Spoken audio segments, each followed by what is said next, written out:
پاکستان میں اگر آپ دیکھیں تو آپ کو مسلمانوں کی حکومت ملے گی جیسے دنیا بنگلہ دیش کہتی ہے، ایسا ہی ہے، ٹھیک ہے۔ اب اس سے تھوڑا سا پیچھے اگر آپ چلے جائیں، سن 1970 پہ چلے جائیے، ابھی تو سن 2011 ہے نا، سن 1970 پر اگر آپ چلی جائیے اور آپ دنیا کا ایک نقشہ کھولیں، ٹھیک ہے، دنیا کا ایک نقشہ کھولیں، تو آپ کو ہندوستان اور پاکستان دونوں ملیں گے یا نہیں؟ بنگلہ دیش بھی ملے گا؟ نہیں ملے گا نا، ایسا ہی ہے نا۔ اچھا، اب ان کو آپ تھوڑا سا اور آگے بڑھیے، اگر آپ سن 1947 سے پیچھے نکلتے چلے جاتے ہیں، مثلا سن 1940 پہ چلے جائیں، تو آپ کو دنیا کا اگر وہ نقشہ دے دیا جائے، یا سن 1930 پر چلے جائیں، تو آپ کو اگر کوئی اس زمانے کا دنیا کا نقشہ آپ کے سامنے رکھ دیا جائے تو آپ کو پاکستان نام کی کوئی مملکت نظر آئے گی؟ بات سمجھ میں آ رہی ہے نہیں آ رہی ہے؟ آ رہی ہے نا۔ اچھا، اب ذرا اسی حوالے سے ذرا تھوڑا سا ذہن کو کھولیے گا۔ پاکستان کی حکومت آپ کے سامنے ہے، ٹھیک ہے، ہندوستان کی بھی آپ کے سامنے ہے۔ ہندوستان پر اس وقت مسلمانوں کی حکومت ہے یا ہنود کی؟ ٹھیک ہے۔ اچھا، تھوڑا سا اور پیچھے نکلیے، سن 1947 سے پہلے، یا سن 1947 تک آ جائیے، سن 50 تک آ جائیے مثال کے طور پر۔ اس وقت ہندوستان پر کس کی حکومت تھی؟ نہیں، میں سن 1950 کی بات کر رہا ہوں، ہندوؤں کی تھی نا۔ اب 47 کو پار کریے، اب ہندوستان کے نقشے کو دیکھیے، چاہے وہ پاکستان کا حصہ بنا، چاہے وہ ہندوستان اب کہلائے، اس وقت ہندوستان کے اوپر ہندوؤں کی حکومت تھی، مسلمانوں کی تھی، یا انگریزوں کی تھی؟ انگریزوں کی تھی نا۔ اچھا، اب اس سے ذرا اور پیچھے چلتے جائیے، اور پیچھے بڑھیے، اور پیچھے جب بڑھیے، تو اب ذرا جب آپ 19ویں صدی کے دوروں میں پھریں گے تو وہاں پر اگر آپ پیچھے کی جانب نگاہ ڈالیں گے تو پورے ہندوستان پر آپ کو انگریزوں کی حکومت ملے گی یا مغلیہ سلطنت کی ملے گی؟ مغلیہ سلطنت ملے گی نا۔ تب تو کوئی آپ کو انگریزی حکومت کا کوئی جھنڈا آپ کو ہندوستان کی دھرتی پر نظر نہیں آئے گا، ایسا ہی ہے نا۔ بلکہ اس دہلی سے سلطنت مغلیہ کے جھنڈا اترنے سے پہلے سے اگر آپ دیکھیں، جو جھنڈا ان کا اترا سلطنت مغلیہ کا، اس سے اگر آپ پہلے دیکھیں، پیچھے بڑھتے چلے جائیں تو مورخین نے قریباً اندازہ پیش کیا ہے کہ ہندوستان کے اوپر مسلمانوں کا پرچم میں حکومت 1000 سال لہرایا ہے۔ کوئی بات سمجھ میں آ رہی ہے؟ میں بالکل کوشش کروں گا ایک دم سلیس انداز میں تاکہ آپ حضرات کو بات سمجھ میں آئے، لیکن جب تک یہ اگر اشارے نہیں کروں گا تو آپ کو یہ دارالعلوم دیوبند کی تاریخ اگر آپ جاننا چاہتے ہیں وہ سمجھ میں نہیں آئے گی۔ کوئی بات سمجھ میں آ رہی ہے؟ اب اس طرف آئیے، یہ تھوڑا سا خاکہ تو سمجھ میں آ گیا ہے نا، بالکل سمجھ میں آ گیا ہے نا۔ اس بر صغیر کی دنیا میں دو حادثے ایسے رہے ہیں کہ جن کو علماء مورخین نے قیامت سے مثال دی ہے۔ وہ تو ظاہر بات ہے ایک مثال ہے، ورنہ وہ جو فی الحقیقت علامت جو قیامت ہے وہ تو الامان ہے۔ مثال دی ہے جیسے بہت بڑے حادثے کے ساتھ مثال دی جاتی ہے۔ دو بر صغیر کی تاریخ میں دو ایسے حادثے ہیں کہ ان کے تصور سے بھی بر صغیر کے جن لوگوں نے وہ دیکھا ہے، چاہے یہ یا وہ، کتنے ہوئے ہیں؟ دو۔ ان کی روحیں اندر سے کانپتی تھی۔ ایک ہم سے زیادہ دور نہیں ہے، وہ ہم نے تو نہیں دیکھا، لیکن ایسا ضرور ہوا ہے کہ ہمارے باپ اس دور سے گزرے ہیں، باپ دادا اس دور سے گزرے ہیں۔ ہو سکتا ہے وہ ان جھروکوں میں محفوظ رہ گئے یا کچھ اس کی نظر ہو گئے، لیکن ان میں سے کئی ہمارے باپ دادا ایسے تھے جو اس دور سے گزر کے گئے ہیں، جسے دنیا سن 1947 کہتی ہے۔ ٹھیک ہے، سن 1947 سے پیچھے آپ چلے جائیں، عام طور پر ہو سکتا ہے اس کی یہ بھی وجہ ہو کہ سن 1947 کے قریب آپ اور ہم بسے ہیں، اس لیے وہ ہمارے باپ داداؤں کے موجودگی میں قصے ہوئے ہیں، انہوں نے وہ سنے یا انہوں نے دیکھے یا خود پر بیتے، اس لیے وہ عام طور پر ہم ان سے واقف ہیں۔ لیکن سن 1947 سے بہت پہلے بر صغیر میں ایک بہت بڑا حادثہ ہوا تھا، جسے اب شاید لوگ کتابوں میں پڑھیں تو پڑھیں، ورنہ عام طور پر لوگ اب اس کو بھول چکے ہیں، جسے آج بھی مورخین سن 1857 کی جنگ آزادی کہتے ہیں۔ اس میں مسلمان میدان میں آئے اور اس وقت تک بھی سلطنت مغلیہ کے آخری چشم و چراغ بہادر شاہ ظفر مرحوم زندہ تھے، مسلمانوں نے ان کو آگے رکھا اور ان کے تابع رہ کر اس جہاد میں قدم بڑھایا، ٹھیک ہے۔ لیکن ظاہری طور پر مسلمانوں کو اس جنگ آزادی میں کامیابی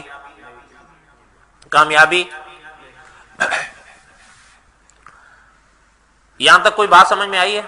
آپ ذرا اس تفصیل کو سنیے آپ کتاب سے۔ حضرت نے اس کتاب کا مقدمہ لکھا ہے، مجھے ایسا لگتا ہے کہ مقدمے کے ہی چند اوراق میں آج تو بات پوری ہوگی، لیکن دھیان سے اس بات کو سنیے، کیونکہ میں نے جیسے کل جمعے میں کہا، ہم سب اہل ایمان ہیں، ہمیں ان باتوں سے واقفیت ہونی چاہیے۔ سن 1947 میں جو کٹے وہ بھی ہمارے اپنے تھے، سن 1857 میں جو کٹے ہیں وہ بھی ہمارے اپنے تھے۔ بسم اللہ الرحمن الرحیم۔ حضرت لکھتے ہیں، توجہ نہ ہٹے ورنہ جو بات میں آپ حضرات کو سمجھانا چاہتا ہوں آپ کو سمجھ میں نہیں آئے گی۔ حضرت لکھتے ہیں کہ ہندوستان میں مسلمانوں کی تعداد دوسروں کے مقابلے میں ہمیشہ کم رہی ہے۔ یہ نقطہ ذہن میں رکھیے گا کہ جنہوں نے یہ کتاب لکھی ہے وہ پاکستان کے نہیں بلکہ ہندوستان کے ہیں، اب بھی ہیں، بہت ضعیف ہو گئے ہیں، بلکہ صاحب فراش ہیں، اب وہ کسی کی بات وغیرہ سمجھنے کی صلاحیت میں نہیں ہیں، لیکن ہیں صحیح ابھی بھی۔ اس لیے میں یہ اس لیے اشارہ کیا ہے کہ جو علماء ہندوستان میں رہتے ہیں، جتنا وہ ہندوستان کے حالات سے واقف ہو سکتے ہیں، آپ اور ہم نہیں ہو سکتے، ایسا ہی ہے نا۔ حضرت لکھتے ہیں ہندوستان میں مسلمانوں کی تعداد دوسروں کے مقابلے میں ہمیشہ کم رہی، لیکن چونکہ اسلام ایک زندہ مذہب کے مسلمان ایک زندہ مذہب کے ماننے والے ہیں اور اپنے مذہب کی عظمت پر ان کو بجا طور پر ناز بھی ہے۔ دنیا کا کوئی مذہب ایسا نہیں جو یہ دعویٰ کر سکے کہ وہ دین اور دنیا دونوں کے لیے مدون قانون رکھتا ہے۔ اس کے برخلاف اسلام میں دینی مذہبی حکم اور قانون کے ساتھ وہ مستقل معاشرتی اور آئلی قانون بھی رکھتا ہے، اور اس کی داخلی خارجی زندگی سے متعلق بہت سے احکام اور حکم ہیں، قانون ہیں جن کے نفاذ کے بغیر کوئی مسلم معاشرہ ماحول صحیح معنی میں برقرار نہیں رہ سکتا۔ اس عبارت کو پھر سے سنیے تاکہ اگلی بات آپ سمجھیں۔ حضرت لکھتے ہیں اس کے برخلاف اسلام میں دینی مذہبی احکام کسے کہتے ہیں؟ اچھا، اور قوانین کسے کہتے ہیں؟ وہ مستقل معاشرتی اور آئلی قانون بھی رکھتا ہے دین اسلام۔ اس کی داخلی اور خارجی زندگی سے متعلق بہت سے ایسے حکم اور قانون ہیں جن کو نافذ کرنے کے بغیر، نافذ کیے بغیر کوئی مسلم معاشرہ، مسلمانوں کا کوئی معاشرہ برقرار نہیں رہ سکتا۔ اس لیے ان قانونوں کو نافذ کرنے کے لیے وہ جد و جہد بھی کرتا ہے۔ خود مذہب اسلام کلی طور پر اپنے نفاذ کے لیے حکومت کا متقاضی ہے۔ اسلام کی بعض قوانین ایسے ہیں کہ وہ حکومت ہوگی تو اس پر عمل آسانی سے ہوگا، ایسا ہی ہے نا۔ ان اسباب کی وجہ سے ہر فاتح قوم سے اس کا تصادم ہے۔ برسر اقتدار طاقت بھی مسلمانوں کو ہمیشہ خوف کی نگاہ سے دیکھتی رہی ہیں، جن کی حکومتیں رہی ہیں بھلے مسلمانوں پر ان کی حکومت ہو اور مسلمان ان کی ایک رعایا ہوں، لیکن مسلمانوں سے وہ ہمیشہ ایک خوف کھاتے رہے ہیں، کوشش کرتی رہی ہیں کہ اس کے امتیازات کو فناہ کر دیا جائے، ان کے تشخص، ان کی امتیازی صفات فولادی ہاتھوں سے سیاہی پھیر دے اور قدرتی طور پر ان میں جو حاکمانہ اقتدار کے جذبات پرورش پاتے ہیں ان کو پوری طاقت سے ہٹائی دے۔ لیکن مسلمان جب تک صحیح معنی میں مسلمان ہے، یہ اس کی فطرت ہے، یہ حالات کے سانچے میں نہیں ڈھلا کرتا۔ کبھی کبھی تو حوادث کی تیز آندھی اس شدت سے چلتی ہے جیسے کاغذ کے ٹکڑی کی طرح اس کو فضا میں لے جائے گی، لیکن ہر بار حوادث اپنا سر پیٹ کر رہ گئے اور سیلاب بلا چیختے اور شور مچاتا ہوا ناکام و نامراد واپس لوٹا ہے۔ اب سنیے، ہندوستان کی تاریخ میں ایسے دو حادثے بھلانے کے قابل نہیں ہیں، ناقابل فراموش ہیں، وہ بھلائے نہیں جا سکتے، جن کا ذکر ضروری ہے۔ کتنے تھے؟ میں نے ابھی ان کی طرف اشارہ کیا تھا، ایک اور پھر حضرت لکھتے ہیں ایک حادثہ سن 1857، یہ حادثہ جب ہوا تو ایسا محسوس ہوتا تھا کہ اب اس سرزمین میں مسلمانوں کا وجود چراغ سحری ہے۔ الفاظ پر غور کریے گا، جب سن 1857 کا حادثہ ہوا تو یہ حادثہ جب ہوا ایسا محسوس ہوتا تھا کہ اس سرزمین میں، کون سی سرزمین میں؟ مسلمانوں کا وجود چراغ سحری ہے، اسباب کی اس دنیا میں اس کی بقا کے سارے امکانات ختم ہو چکے تھے، کوئی بھی تیز جھونکا اس چراغ کو ہمیشہ کے لیے گل کر سکتا تھا، مگر ابھی اس زمین کو توحید کے لاہوتی نغموں سے محروم کرنا قدرت کو منظور نہیں تھا۔ اس لیے مسلمان اس دریا سے پار ہوا، اپنے وجود کو ہندوستان کی زمین میں برقرار رکھا، اس کے ہاتھوں سے زمام اختیار ضرور چھین لی گئی اور اس کے 800 سالہ دور حکومت کو کلی طور پر پامال کر دیا گیا، مگر وہ اپنے وجود کے ساتھ ساتھ اسلام کو بھی حالات کے طوفانی حوالوں سے محفوظ لے کر نکل گیا۔ دوسرا حادثہ ٹھیک سن 1857 سے 90 سال بعد ہوا، جسے دنیا سن 1947 کہتی ہے۔ ایک قیامت تھی جو اپنی تمام ہولناکیوں کے ساتھ آئی اور سروں سے گزر گئی۔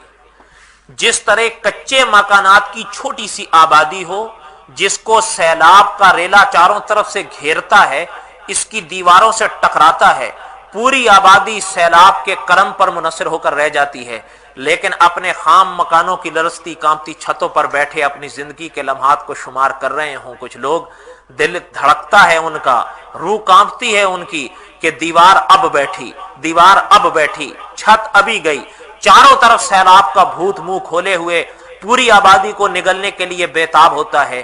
کچھ ایسے ہی دل تھے جن کے دل اس وقت ہلے جب ان کے سامنے منظر آیا سن 1947 کا۔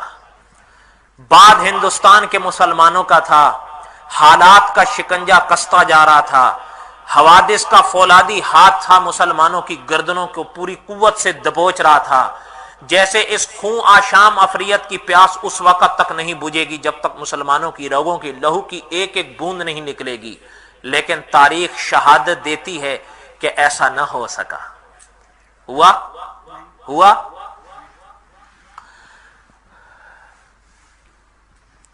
اب ذرا سنیے آپ، کیا یہ اتفاقات کی معجز نمائی تھی یا کسی طاقتور ہاتھ کی کرشمہ سازی؟ کس نے آنے والی تباہیوں کی آندھی سے کہا کہ یہ تمہارا راستہ نہیں اور کہا کہ تمہاری گزرگاہ دوسری ہے؟ آپ تاریخ کو ذرا پڑھیں تو آپ حیرت کے دریا میں ڈوب جائیں گے۔ مسلمانوں کو آگ کے اس دریا سے نکالنے والی نہ کوئی حکومت تھی، نہ کوئی طاقت تھی، نہ کوئی سیاست تھی، نہ کوئی ریاست تھی، نہ کوئی جماعت تھی۔ مظلوم مسلمانوں پر چلنے والی ہلاکتوں اور بربادیوں کی سرخ آندھی کے اندھیرے میں سے چند بوسیدہ حال انسانوں کا ایک چھوٹا سا ٹولہ ابھرا، نہتے خالی ہاتھ اسلام کا نام لینے والی ایک چھوٹی سی جماعت آگے بڑھتی ہے، اور اس طرح آگے بڑھتی ہے کہ سد سکندری بنتی ہے۔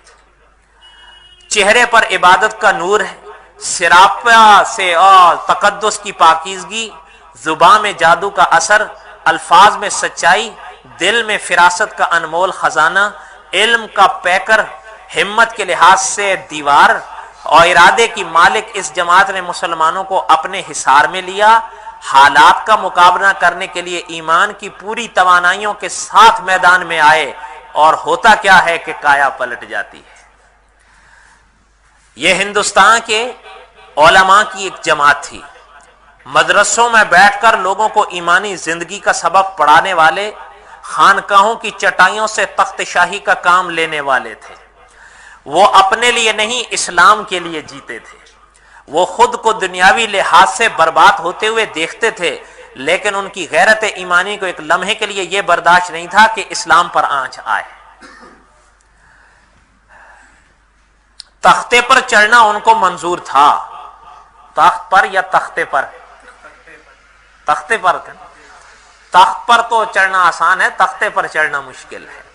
مگر اسلام کے نام لیواؤں کی نقصیر پھوٹے ان کو منظور نہیں تھی، جس سے کام لے کر انہوں نے ہندوستان کی سرزمین میں اسلام کے وجود کو بچا لیا، مسلمان کے وجود کو بچا لیا، اسلام کے پرچم کو نیچے نہیں آنے دیا۔ تاریخ انہیں بہت دنوں سے پہچانتی ہے۔ ان کو شاملی کے محاذ جنگ پر بھی دیکھا گیا، دینی تعلیم کے جذبے سے اسلامی قلعوں کی تعمیر کرتے ہوئے بھی ہم نے ان کو پایا۔ خارجی دشمنوں سے بھی وہ لڑ رہے تھے، داخلی دشمنوں سے بھی وہ پنجہ آزمائی کر رہے تھے۔ یہی جماعت مصروف جہاد رہی، برطانوی جیلوں کے چبوتروں سے لے کر مدرسوں کی چٹائیوں تک ہر جگہ انہوں نے اپنے خون جگر سے عمل کے گل بوٹے کھلائے۔ اسلام کے چراغ کی ٹمٹماتی ہوئی لو انہی کے خون جگر سے تیز ہوئی۔ آج دین کی راہوں میں جو کچھ اجالا نظر آ رہا ہے، انہیں کے خون جگر سے روشن کیے ہوئے چراغوں کی روشنی کا ثمرہ ہے۔ کوئی بات آپ لوگوں کو بھی سمجھ میں آ رہی ہے یا نہیں؟ یا میں خالی پڑھتا ہی جا رہا ہوں؟ حضرت لکھتے ہیں آج ہندوستان میں اسلام اپنی اصلی رنگت میں، اسلام اپنے اصل نقش کے ساتھ جو نظر آ رہا ہے، وہ نتیجہ ہے انہی علماء دیوبند کی محنتوں کا۔ اور حضرت لکھتے ہیں دیوبند کی جوش عمل، دیوبند کے عظمت کردار کی داستان ہماری اس کتاب کا موضوع ہے۔ اگلی بات سنیے، حضرت لکھتے ہیں قیمتی سے قیمتی ہیرے جواہرات پر جب ایام کی گرد بیٹھتی ہے نا، تو پھر نگاہیں ان کو پہچاننے سے قاصر رہ جاتی ہیں، کیونکہ وہ اس کی صحیح قیمت سے واقف نہیں ہوتی۔ اب جوہری کا فرض ہے کہ ان کو اصلی تب و تاب کے ساتھ دنیا کی نگاہوں کے سامنے پیش کرے، تاکہ حقیقت شناس نگاہیں ان کی قیمت کو پہچانیں۔ ہندوستان میں اسلام بھی انہی حالات سے گزرا۔ اسلامی افکار پر غیر اسلامی افکار، مشرکانہ عقائد اور خیالات کی اتنی تہ جما دی گئی تھی کہ اسلام کی اصلی شناخت ختم ہوتی جا رہی تھی۔ علماء کا فرض تھا کہ وہ دنیا کے سامنے اسلام کو اس کی صحیح صورت میں پیش کریں۔ علماء دیوبند نے یہی کیا، دعوت و تبلیغ اور اصلاح کی جہاں گسل راہوں پر چل پڑے۔ انہوں نے ہندوستان میں اسلام کی حفاظت کے ساتھ ساتھ اس کو اپنے اصلی خد و خال کے ساتھ پیش کر کے وہ کارنامہ انجام دیا جو تاریخ میں ہمیشہ یاد رکھا جائے گا۔ حضرت لکھتے ہیں اسلامی معاشرے میں، اب ذرا جاگ جائیے، دھیان سے سنیے ورنہ یہ باتیں بغیر دھیان سے سمجھ میں نہیں آئیں گی۔ حضرت لکھتے ہیں اسلامی معاشرے میں مختلف مذہبوں کے دباؤ کے تحت غیر محسوس طور پر، اسلامی معاشرہ مختلف مذہبوں کے دباؤ کے تحت، تہذیبوں کے تحت غیر محسوس طور پر بدلتا جا رہا تھا۔ اس کی صحیح صورت تبدیلی میں آتی جا رہی تھی۔ اسلام جیسے توحید پرست اور خالص توحید پرست دین پر مشرکانہ عقائد اور غیر اسلامی رواج کی چھاپ پڑتی جا رہی تھی. اس سلسلے میں اندر اور باہر دونوں طرح کی طاقتیں کام کر رہی تھیں. یہ لفظ یاد رکھیے گا. کتنی؟ یاد رکھیے کتنی؟ دو. کبھی کبھی ایسا ہوتا ہے، مثال کے طور پر دو ملک ہوتے ہیں جن میں خدا نہ کرے آپس میں ٹھن جائے، سمجھے ایک ملک کو اختلاف ہو گیا، وہ اگر طاقت والا ہے تو وہ شروع ہو جاتا ہے. ٹھیک ہے. عام طور پر جو مظلوم ہوتا ہے نا، اس کو دو طاقتوں کا سامنا ہوتا ہے، پھر ایک خارجی اور ایک داخلی. داخلی کون سی ہوتی ہیں؟ جو اندر کی ہوتی ہیں. اور خارجی کون سی ہوتی ہیں؟ جو باہر کی ہوتی ہیں. یہ یاد رکھیے گا. اس وقت علماء دیوبند کا سامنا دونوں فتنوں سے ہو رہا تھا، ایک داخلی تھے ایک خارجی تھے. حضرت لکھتے ہیں اسلام کو ان دشمن طاقتوں سے بچانا علماء کا سب سے اہم فرض تھا. دیوبند نے اپنے اس فرض کو کس طرح ادا کیا، تاریخ ہمیں پوری تفصیل سے یہ داستان سناتی ہے. اور حضرت لکھتے ہیں وہی ایمان افروز داستان آج ہم آپ کو سناتے ہیں. اب یہ حضرت کی عبارتیں ہیں پر خالی زبان میری ہے. اب اس کو سنتے جائیے. ٹھیک ہے. تیری تو ٹوپی اڑ گئی ہے. حضرت لکھتے ہیں سن 1866 تھا کہ دارالعلوم دیوبند قائم ہوا.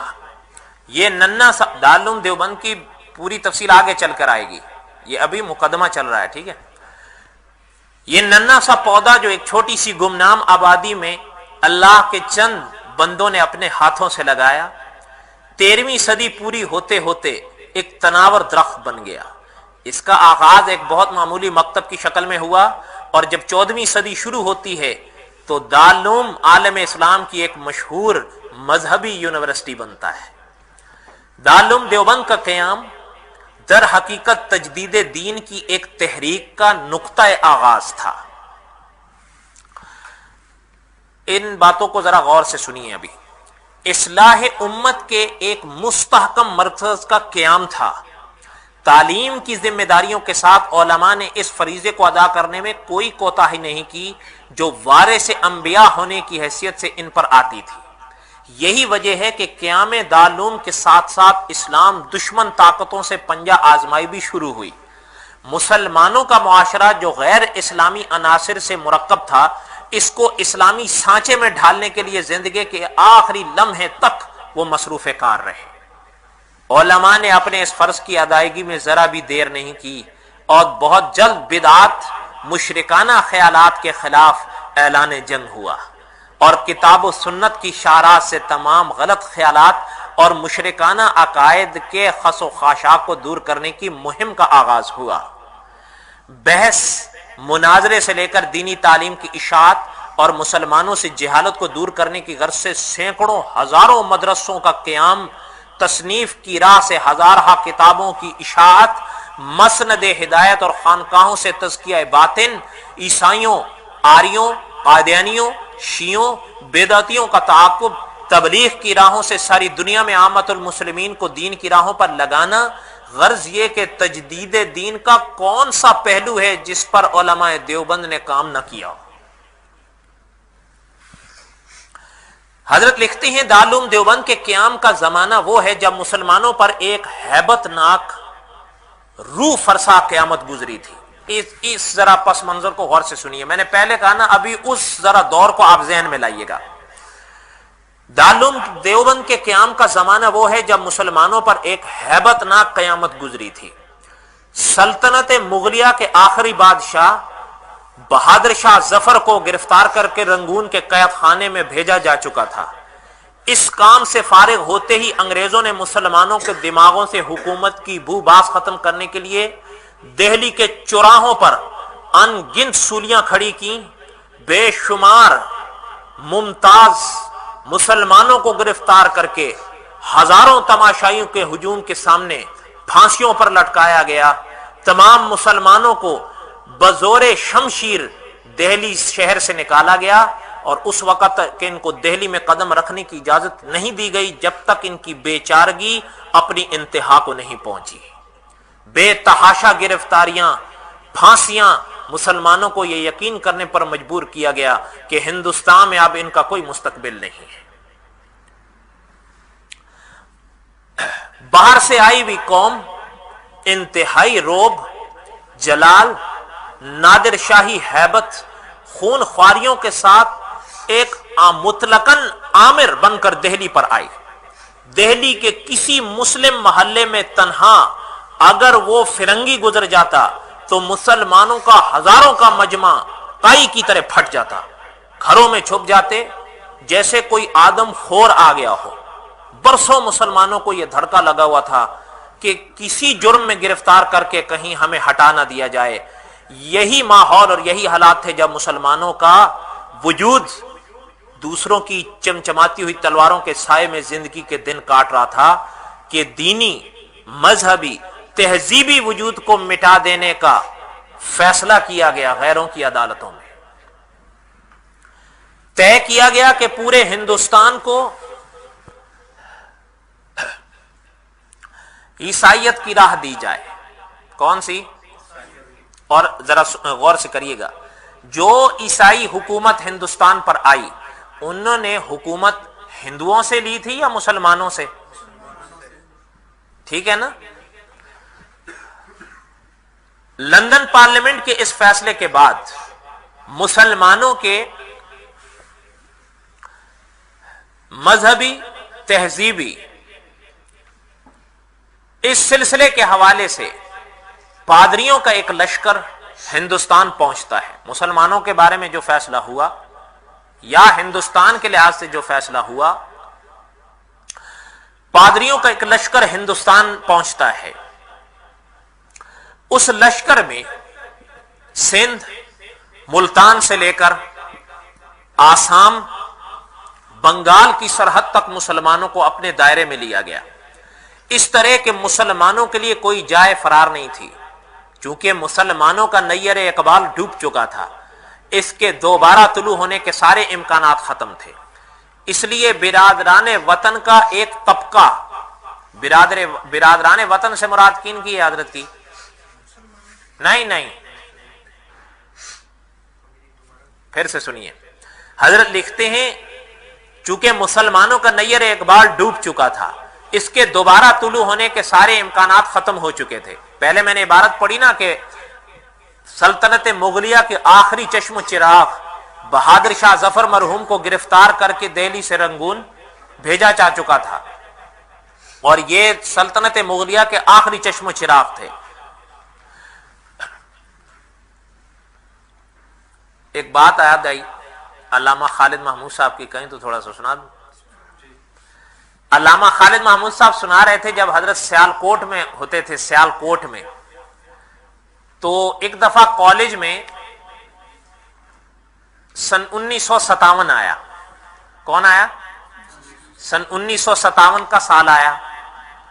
پیچھے دیکھیے تو سن 1857، اور وہاں پر سن 1900، تو جو اسٹوڈنٹ تھے کالج کے انہوں نے یہ بات کہی کہ کیوں نہ ہندوستان کے اس حادثے کو جو سن 1857 تھا، اس کو 100 صدی پوری ہو رہی ہے، تو کچھ اس بارے میں بیانات ہو جائیں یا ملاپ ہو جائے، بات چیت، جس طرح اظہار تھا، جس طرح جو اظہار خیالات ہوتے ہیں۔ تو اس پر بات ہوئی، اسکول والوں نے بھی مانا بھائی ٹھیک ہے کہ اس وقت جو مسلمانوں نے قربانیاں پیش کی، بھائی ٹھیک ہے، ظاہری طور پر تو اس وقت آزادی نہیں نصیب ہوئی، ہندوستان پر مسلمانوں کی حکومت تو نہ آئی، لیکن بہرحال مسلمانوں نے اپنی کوشش تو کی جو ان کے بس میں تھا۔ علامہ خالد محمود صاحب نے فرمایا کہ جب یہ بات چلی تو ایک صاحب تھے جو اسکول میں غالباً پروفیسر تھے اس کالج میں، جب یہ بات مشورہ ہو رہا تھا کہ کس کس پر بات ہوگی یا کس طرح ہوگی، جو صورتحال ترتیب دی جا رہی ہوگی، تو علامہ صاحب نے فرمایا کہ ایک پروفیسر ایسے تھے جو ہسٹری کے پروفیسر تھے، تو انہوں نے یہ فرمائش کی کہ جب سن 1857 کی بات کی جائے اور سن 1857 کی جب تاریخ کو دہرایا جائے تو میری گزارش یہ ہے کہ بہادر شاہ ظفر کا ذکر نہ کیا جائے۔ علامہ صاحب فرماتے ہیں بھائی اس کی وجہ بھی بتانی چاہیے نا، بھائی آپ جو منع کر رہے ہیں بہادر شاہ ظفر کے ذکر کو سن 1857 کے کسی حوالے سے بھی ان کا نام نہ آئے تو وجہ، تو اس ہسٹری کے پروفیسر نے اس کی وجہ یہ بتائی کہ انہوں نے بزدلی دکھائی تھی عدالت میں، جب ان کو برٹش انڈیا کی عدالت میں پیش کیا گیا اور ان سے جب پوچھا گیا کہ آپ نے بغاوت کی ہے برٹش حکومت کے خلاف، تو انہوں نے کہا کہ نہیں بھئی میں نے کوئی بغاوت نہیں کی. حالانکہ تاریخ کے جھرونکوں میں اگر آپ جھانکیں تو میں نے ابتدا میں کہا نا کہ سن 1857 میں مسلمانوں نے بہادر شاہ ظفر کو آگے رکھا. کیوں؟ اس لیے کہ وہ سلطنت مغلیہ کے چراغ تھے. تو جب ان سے عدالت میں پوچھا گیا تو انہوں نے کہا کہ میں نے بغاوت، تو ہسٹری کے پروفیسر نے یہ کہا کہ یہ بزدلی ہے. کھل کے ان کو کہنا چاہیے تھا جب کیا تھا، لہذا ان کا ذکر نہ ہو. علامہ صاحب فرماتے ہیں کہ میں نے کہا کہ نہیں، یہ بات نہیں ہے، بہادر شاہ ظفر نے کوئی بزدلی نہیں کی تھی. کیوں؟ اس لیے کہ وہ مغلوں کا خون تھا، مغلوں کا چشم و چراغ تھا، اپنی سلطنت کا دفاع کر رہا تھا یا بغاوت کر رہا تھا؟ نہیں سمجھ میں آئی بات ابھی بھی؟ یار آپ لوگ بھی بالکل ہی ماشاءاللہ انا للہ و انا الیہ راجعون. تن ہم داغ داغ شد پمبا کجا کجا نے ہم کس کس بات کا رونا روئیں. او بھائی میں کیا کہہ رہا ہوں بار بار کہ وہ سلطنت مغلیہ کا چراغ تھا، بادشاہ تھا، ان کا خون تھا. ہندوستان پر قبضہ کرنے کے لیے یہ آئے تھے یا وہ آئے تھے؟ تو سن 1857 میں اپنی حکومت کا وہ دفاع کر رہا تھا یا بغاوت کر رہا تھا؟ تو علامہ صاحب کی بات صحیح تھی یا وہ ہسٹری کے پروفیسر کی بات صحیح تھی؟ اگلی بات سنیے. علامہ صاحب فرماتے ہیں، کہنے لگا کہ جی ہسٹری ہمیں یہ بھی بتاتی ہے کہ وہ جام پیتا تھا. کیا پیتے تھے؟ علامہ صاحب فرماتے ہیں میں نے کہا وہ تاریخیں بھی تو آپ ہی لوگوں نے مرتب کی ہیں.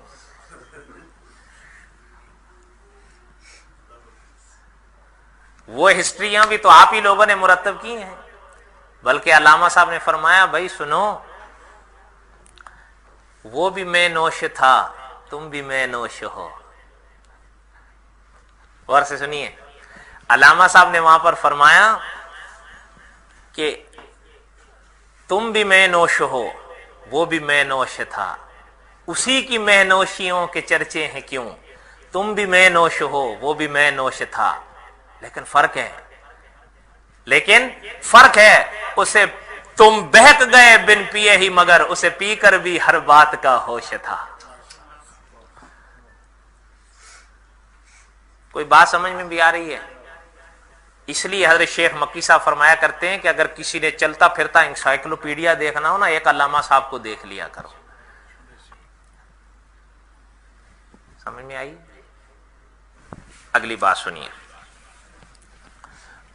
آخری 15 منٹ.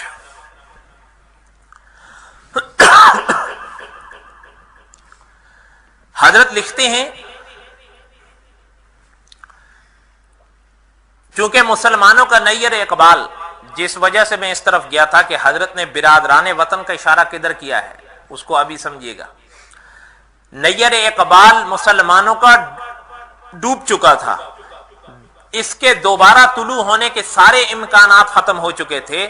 اس لیے برادران وطن کا ایک طبقہ، یہاں پر برادران وطن سے حضرت کی مراد ہندو ہیں.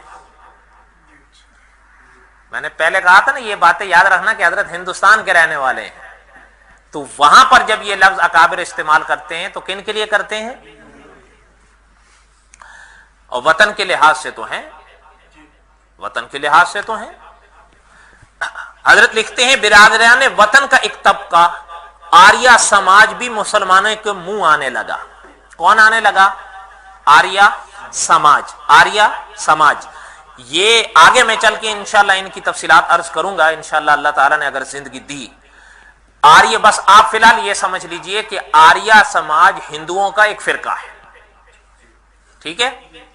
پھر اللہ تعالیٰ نے اگر زندگی دی تو میں کہہ تو نہیں سکتا، البتہ جو ہے وہ ہو سکتا ہے اس باب تک اگر ہم ان 6 قسطوں میں پہنچے تو پھر میں دیانند پنڈت سرسوتی کے وہ اعتراضات بھی شاید سناؤں جو اس نے اسلام پر کیے تھے، اور ان کا جواب قاسم العلوم والخیرات مولانا محمد قاسم نانوتوی رحمۃ اللہ علیہ نے دیے تھے۔ لیکن یہ صرف ارادہ ہے، وعدہ نہیں۔ ہو سکتا ہے وہ 6 قسطوں میں وہاں تک بات نہ پہنچے، تو پھر اللہ نے زندگی دی تو اگلے محرم۔ اب بھائی اب ساری باتیں تو نہیں بیان ہوتی نا، کیوں ملکن؟ پھر ان کو پون کرنا ہوگا۔ حضرت لکھتے ہیں کہ برادران وطن کا بھی ایک طبقہ مسلمانوں کے منہ آنے لگا۔ عیسائی مناظرین کی ہرزہ سرائی کے ساتھ آریہ سماجی اسلام اور مسلمانوں پر سخت ترین اعتراضات کر کے مسلمانوں کی بے چارگی کے احساس میں اضافے کے لیے میدان میں آئے۔ اس طرح عیسائیوں اور آریہ سماجیوں کی دو طرفہ فوج نے مسلمانوں کے وجود کو اپنے نگرے میں لیا۔ ایک طرف اہل کتاب تھے اور دوسری طرف آریہ سماج تھے۔ حضرت لکھتے ہیں چڑھتے ہوئے سورج کی پوجا کرنے والے ہر دور میں پیدا ہوتے ہیں۔ مسلمانوں کی مظلومیت اور دوسری سلطنت کے چڑھتے ہوئے سورج کے ساتھ پنجاب میں ایک شخص پیدا ہوا جس نے اس وقت کی حکومت کی، اسلام دشمن حکومت کی حمایت اور مسلمانوں سے جذبہ جہاد کو فدا کرنے میں اپنی پوری زندگی کھپا ڈالی، صرف کر دی، اور پھر تلواروں کے سائے میں اس نے مسیح اور مہدی اور آخر میں نبوت کا دعویٰ کیا۔ ہزاروں لاکھوں مسلمانوں کو اپنے حلقے میں لے کر ان کے ایمان پر ڈاکہ ڈالا اور ان کو مرتد بنایا۔ اس شخص کا نام مرزا غلام احمد قادیانی تھا۔ میرا علم اس سے تو آپ لوگ واقف ہی ہوں گے، خاص کر جو بزم کے ساتھی ہیں۔ حضرت لکھتے ہیں 13ویں صدی کے نصف آخر میں اس کا فتنہ شباب پر تھا۔ کیا تھا؟ ہاں، اور یہ سچی بات ہے کہ اس دور میں کبھی اللہ تعالیٰ نے اگر زندگی دی تو انشاءاللہ ممکن ہے کہ اس باب میں کہیں ان کی بھی کوئی بات آئے، تو اللہ نے زندگی دی تو میں آپ حضرات کو سناؤں گا کہ یعنی کوئی انسان تاریخ کے جھروکوں میں جنہوں نے اگر ہندوستان کی تاریخ پڑھی ہو اور قادیانیت کو، وہ کبھی سوچ نہیں سکتا تھا کہ اس مقام پر وہ آ کر آ گریں گے جس پر وہ آئے ہیں، ورنہ کوئی آدمی سوچ نہیں سکتا۔ ویسے تو نہیں، مرزا غلام نبی جہاں باز مرحوم نے کہہ دیا تھا نا کہ کوئی منجم سے پوچھ آئے فلک سے کیوں ٹوٹتے ہیں تارے، مجھے تو ایسا لگتا ہے کہ پھر ایک انقلاب ہوگا۔ ویسے تو نہیں کہا تھا، اس لیے کہ ہمارے تو اکابر ہوتے کیا تھے کہ اگر صبح کہیں چلے ہیں تو شام کا پتہ نہیں ہوتا تھا، اور کبھی ایسے موقع ہوتے تھے ہمارے اکابر میں کہ جیب کے اندر صرف چنے پڑے ہوئے ہوتے تھے، وہ کھا کے مسجد کی ٹوٹی کا پانی پی کر بھوک مٹاتے تھے، لیکن عقیدہ ختم نبوت کا دفاع کرتے تھے۔ لیکن اب، اور یہ بھی اللہ تعالیٰ نے اگر زندگی دی تو میرے علم میں نہیں ہے کہ آپ سب جانتے ہیں کہ نہیں جانتے کہ جب ضلع بہاولپور میں غالباً جب ایک عدالت میں ایک لڑکی کا کیس چلا تھا، اس کیس میں قادیانیت زیر بحث آئی تھی، اور اس کیس میں اس لڑکی کے حوالے سے دفاع کرنے کے لیے مولانا انور شاہ کاشمیری دیوبند سے آئے تھے۔ تو اللہ نے اگر زندگی دی تو وہ انشاءاللہ سناؤں گا، لیکن وہ بھی صرف ارادہ ہے، کیونکہ 6 قسطوں میں شاید وہاں تک ہم پہنچیں، شاید نہ بھی پہنچیں۔ کس کے؟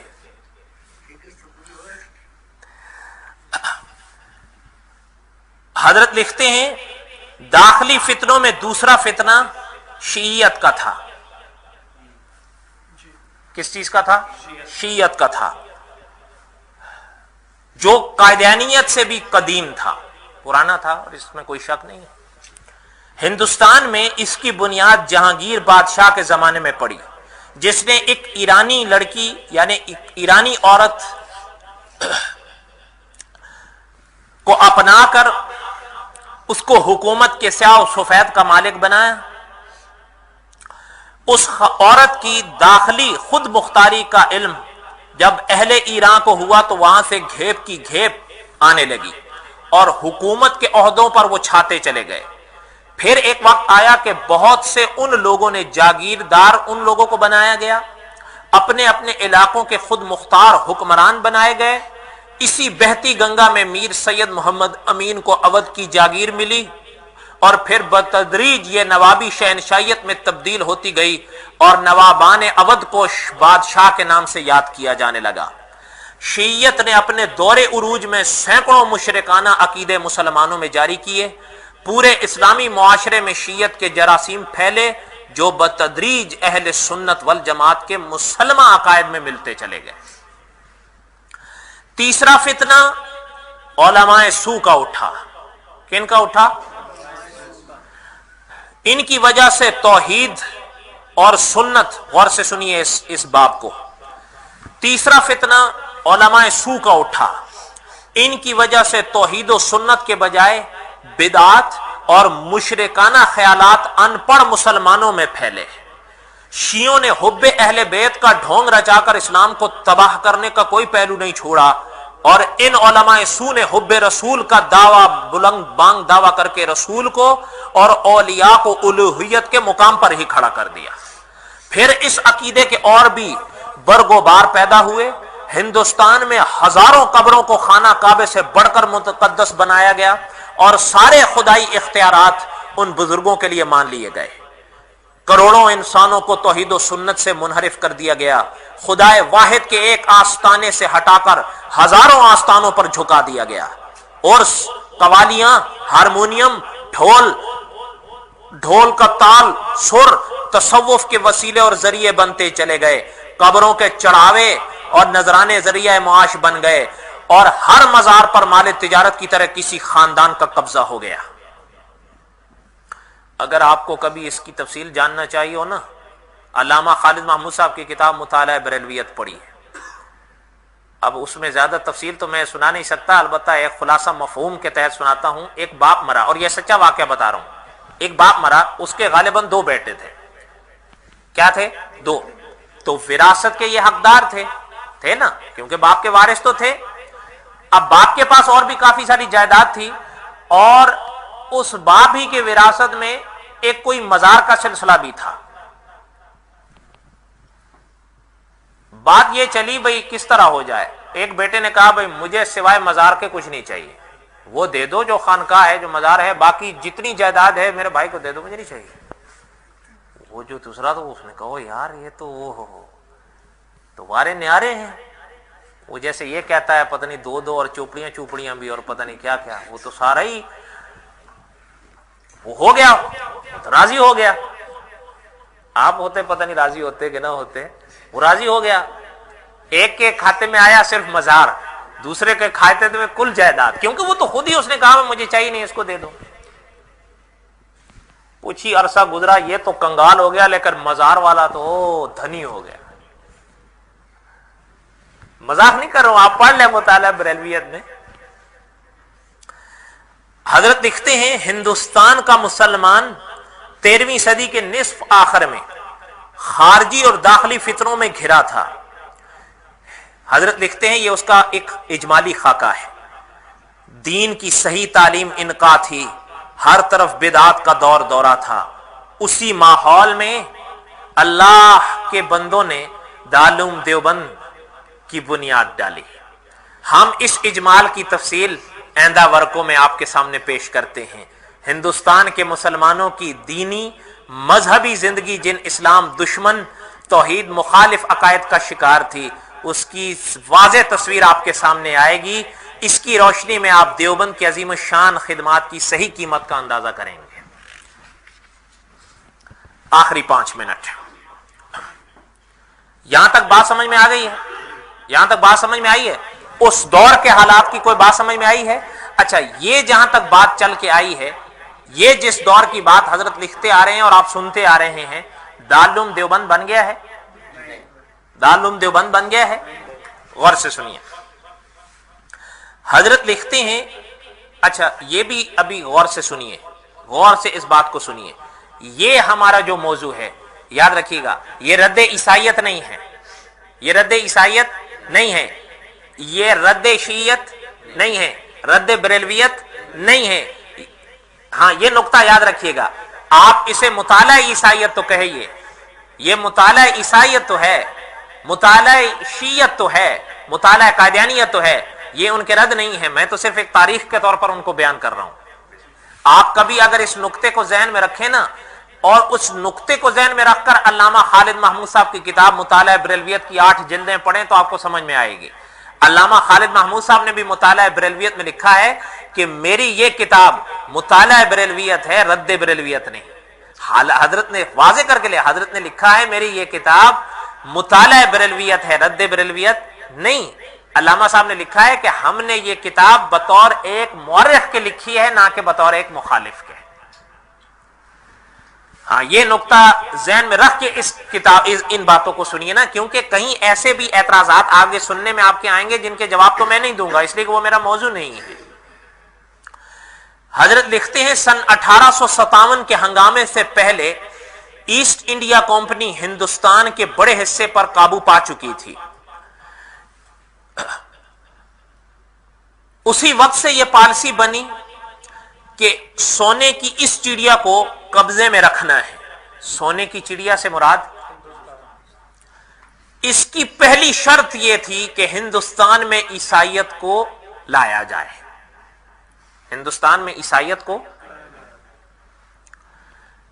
اور ہندوستان کو ترغیب سے عیسائی بنا دیا جائے، بھئی ان کے آگے عیسائی مذہب پیش کیا جائے۔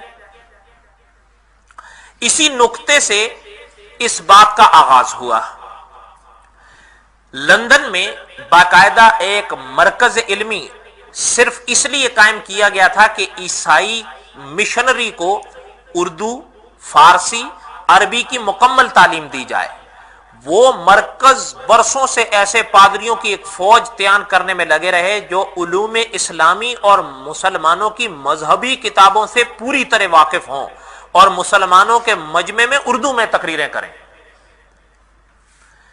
سن 1857 کے ہنگامے سے کچھ پہلے ان تربیت یافتہ پادریوں کی فوج آنا شروع ہوئی۔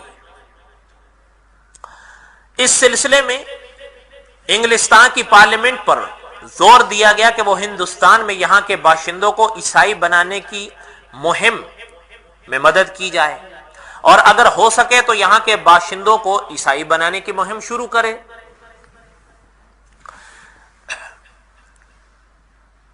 سر ولیم میور جو اعلی درجے کے پادری تھے، انہیں اسی مقصد کے لیے آگرہ، اودھ کا گورنر بنایا گیا۔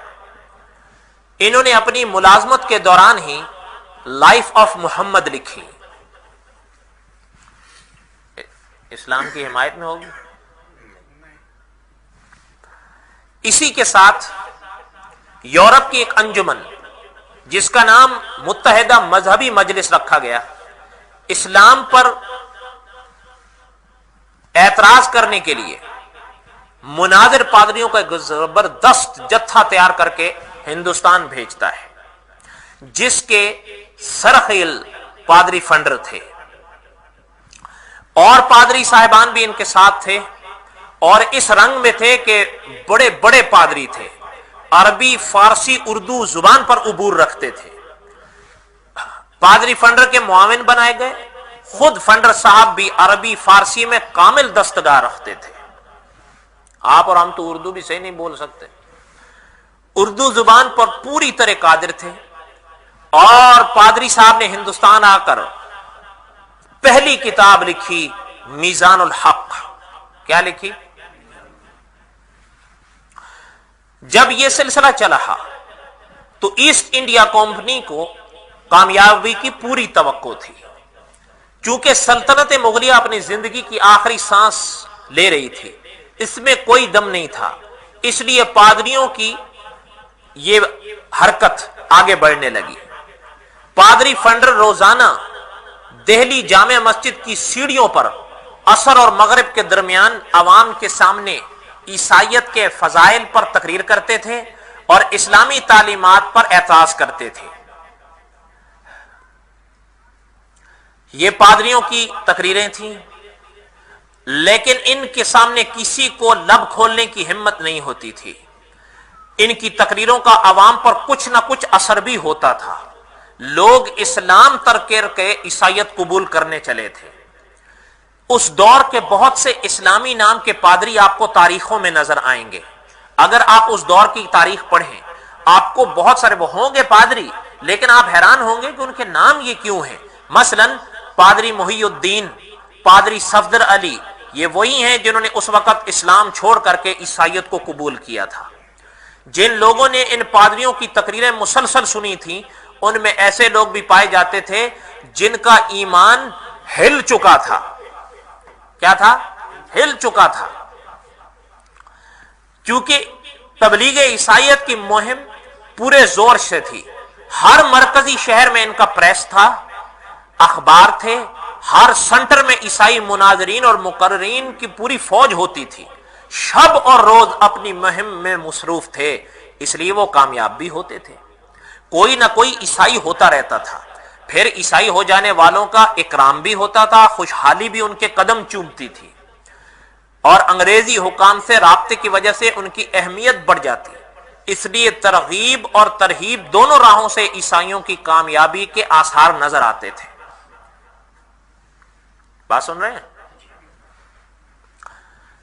مبلغین عیسائیت کا جواب دینے کی کسی میں ہمت نہیں تھی. کیوں نہیں تھی؟ اس لیے کہ مسلمانوں پر ابھی سن 1857 کی قیامت گزری تھی. حکومت ہر مسلمان کو اپنا دشمن تصور کر رہی تھی. ان گنت مسلمانوں کو دہلی کے چوراہوں پر سولیوں پر لٹکتے ہوئے لوگوں نے آنکھوں سے دیکھا تھا، اور ہر مسلمان یہ سمجھتا تھا کہ پادریوں کی زبان میں حکومت بول رہی ہے. اور یوں بھی ہر پادری کے ساتھ پولیس کا ایک دستہ ساتھ رہتا تھا، جو ہر ضلع کلیکٹر کی ذمہ داری تھی کہ پادریوں کی ہر طرح مدد کرو. اس لیے فضا میں ہر طرح ایک سناٹا چھایا رہتا تھا. اس ڈراؤنے ماحول میں اور اس ڈراؤنے سناٹے میں صرف پادریوں کی آواز دہلی میں سنائی دے رہی تھی. اخبارات روزانہ عیسائی ہو جانے والے خاندانوں کی خبریں شائع کرنے لگے تھے. ان حالات کو دیکھ کر دین کا درد رکھنے والے مسلمان اداس ہو جاتے تھے، لیکن بے بسی کا وہ عالم تھا کہ کچھ زبان سے کہنے کی ہمت نہیں تھی. اس لیے حکومت کی ہمت آگے نکلنے لگی اور مسلمانوں پر ایک زبردست چوٹ لگانے کا موقع آنے والا تھا. کیا تھا وہ؟ اس کے بارے میں ایک یہ بات طے کی گئی کہ دہلی کے شاہ جہاں مسجد کو مسلمانوں کے دور کی اہم ترین نشانی تھی اور شہر کے قلب پر کھڑی تھی، اس کو مسلمانوں کے قبضے سے نکال کر گرجا بنا دیا جائے. یہ جنہوں نے دہلی دیکھی ہے، آج بھی وہ دہلی شہر میں جگمگا رہی ہے. اور یہ بالکل آپ کو نقش لگے گا لاہور کی شاہی مسجد کا. فرق آپ پائیں گے تو صرف یہ کہ دہلی کی جامع مسجد پتھر سے بنائی گئی ہے اور لاہور کی جامع مسجد اینٹ سے بنائی گئی ہے، لیکن وہ بھی شاہ جہاں کی یادگار ہے. اور یہ بھی بس یہ آخری صفحہ، تاکہ بات یہ کم از کم اس موقع تک پوری ہو جائے. یہاں تک بات سمجھ میں آ رہی ہے؟ آگے سنیے. یہ ساری داستان جو ہم آپ کو سنا رہے ہیں، اگر یہ بھی تو سوال ہے نا، یہ کہاں سے لی جا رہی ہیں؟ ہم کچھ کہیں گے تو شکایت ہوگی، لیکن جادو وہ ہے جو سر چڑھ کے بولے. حضرت نے یہ سب کہاں سے لی ہیں، اس کو سنیے. حضرت لکھتے ہیں یہ ساری داستان جو ہم آپ کو سنا رہے ہیں، ہم کو فرانس کا مشہور مستشرق یہ داستان سنا گیا ہے، جو پیرس یونیورسٹی میں استاذ تھا، اور وہ ہر سال اپنے اسٹوڈنٹ کے سامنے سال کے آخر میں لیکچر دیتا تھا، جس میں وہ اردو زبان پر تبصرہ کرتا تھا، اور ہندوستان میں اردو زبان کی اشاعت پر بھی وہ تبصرہ کیا کرتا تھا. ساری معلومات وہ پیرس میں بیٹھ کر مختلف ذریعوں سے حاصل کرتا تھا.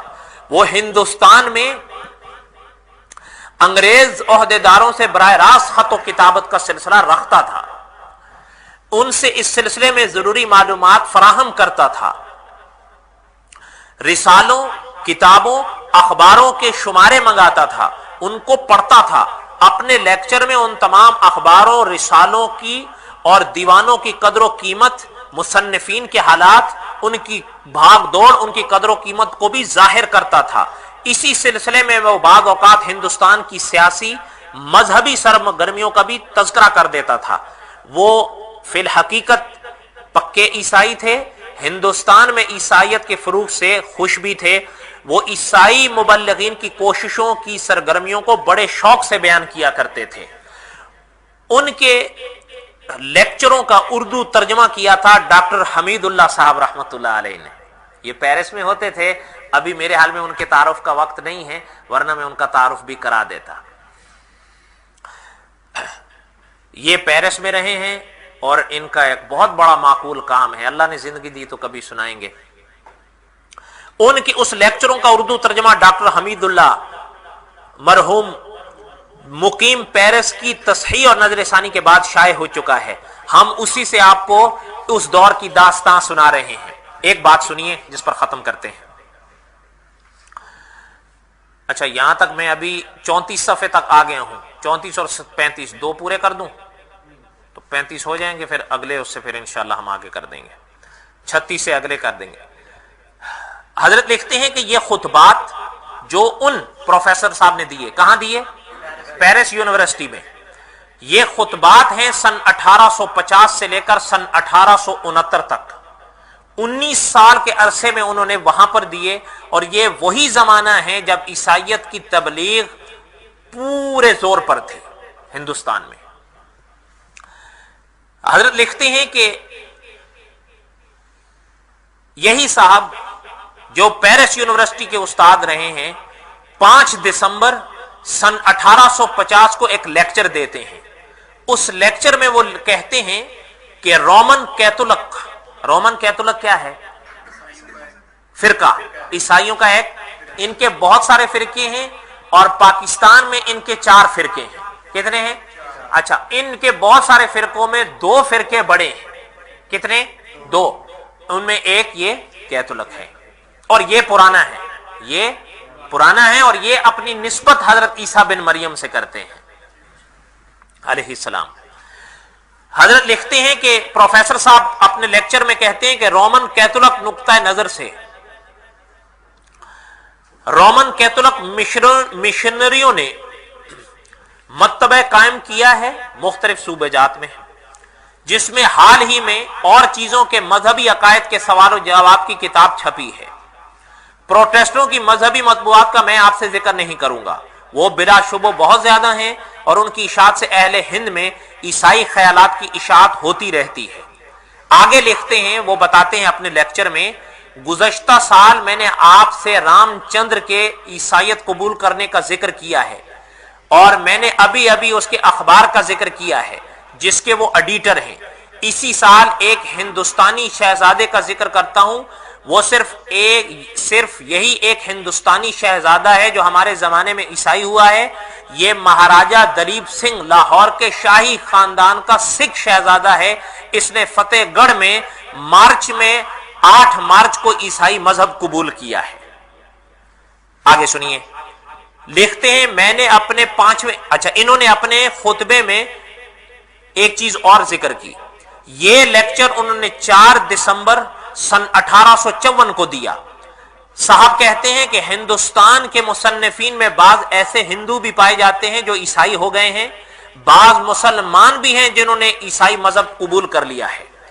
ایک اردو کے شاعر تھے جو اپنا تخلص شوکت رکھتے تھے، عیسائی ہو گیا ہے.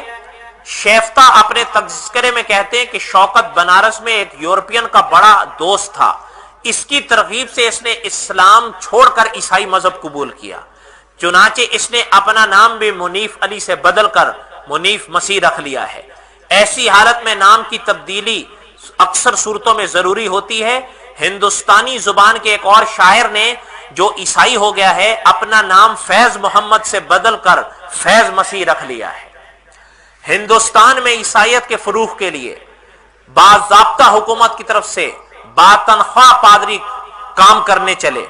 اردو فارسی سے بخوبی واقف تھے.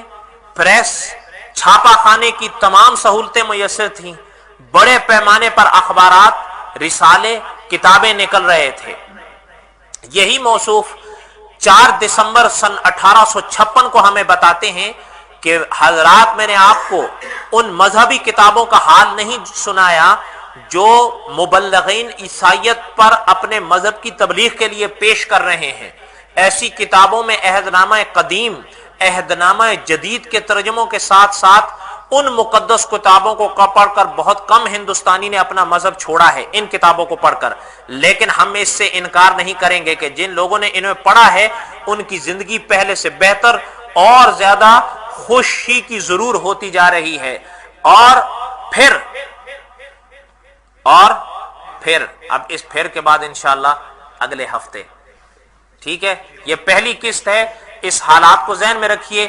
انشاءاللہ حوصلے ہارنے کی ضرورت نہیں ہے، کیونکہ ہمارے اکابر فرماتے ہیں یہ تو ابھی آپ وہ منظر سن رہے ہیں نا، ابھی تو یہ منظر سن رہے ہیں. انشاءاللہ آپ دیکھیں گے کہ نور حق ہے کفر کی پیشانی پہ خندزن، پھونکوں سے یہ چراغ بجھایا نہ جائے گا. ابھی تو یہ پہلو ہے نا. جیسے علامہ خالد محمود صاحب فرما رہے تھے، انشاءاللہ وہ مناظرہ تو میں جمعے میں سناؤں گا. جیسے علامہ خالد محمود صاحب فرما رہے تھے کہ ایک جگہ جلسہ ہو رہا تھا، تو اس جلسے میں ایک عیسائی نے اپنا عقیدہ تثلیث 3 and 1 and 1 and 3 کو مثال سے پیش کیا. اور کبھی کبھی بیانات میں جذبات آ جاتے ہیں، جوش بھی آ جاتا ہے کہ مسلمان خواہ تانا دیتے ہیں کہ ہم 3 خدا کو مانتے ہیں. انہوں نے کہا ہم 3 کو مان کر بھی ایک ہی کو مانتے ہیں. اور اس نے باقاعدہ پھر کتاب سے اس کو مثال دی، ہاتھ میں کتاب پکڑ کے. انہوں نے کہا بھئی دیکھو یہ کتابیں ایک ہی تھی اس کے ہاتھ میں بھی، میرے ہاتھ میں کتنی ہے؟ ایک ہے. اس نے کہا بھئی دیکھیے یہ کتاب کی لمبائی ہے، کیا ہے؟ لمبائی ہے. یہ کتاب کی چوڑائی ہے، یہ کتاب کی اونچائی ہے، کیا ہے؟ اونچائی ہے. تو چیزیں 3 ہیں یا 1؟ 3. لیکن کتاب 1 ہے یا 3؟ تو کہتا ہے ہم 3 کو ماننے کے باوجود ایک ہی کو مانتے ہیں. خواہ تانا دیتے ہو کہ ہم 3 مانتے ہیں. علامہ صاحب نے فرمایا، وہاں مسلمان بھی بیٹھے تھے، تو ایک مسلمان کے منہ سے نکل گیا خوب لگائی. کیا؟ علامہ صاحب فرماتے ہیں میں نے سن لیا تو کہ میں نے ان سے کہا یہ اکھاڑے میں ابھی آیا ہے، ابھی ذرا ادھر سے بھی دیکھنا. علامہ صاحب نے فرمایا کہ میں نے ان سے کہا کہ جس نے میدان دیکھا ہو اسے لگانی بھی آتی ہے، کھانی بھی آتی ہے. انشاءاللہ یہ، اور پھر علامہ صاحب کا جواب تو میں جمعے میں سناؤں گا، یہاں تو نہیں. ٹھیک ہے، جو کچھ کہا گیا اللہ تعالیٰ عمل کرنے کی توفیق نصیب فرمائیں. دعا کر لیں اور پھر مشورہ کر لیں تاکہ پھر چھٹی کریں. وصلی اللہ تعالیٰ علی خیر خلقہ محمد وآلہ واصحابہ. اللہ جی جو کچھ کہا گیا آپ قبول فرمائیں اور اکابرین کے نقش قدم پر چلنے کی توفیق نصیب فرمائیں. وصلی اللہ تعالیٰ علی خیر خلقہ محمد وآلہ واصحابہ.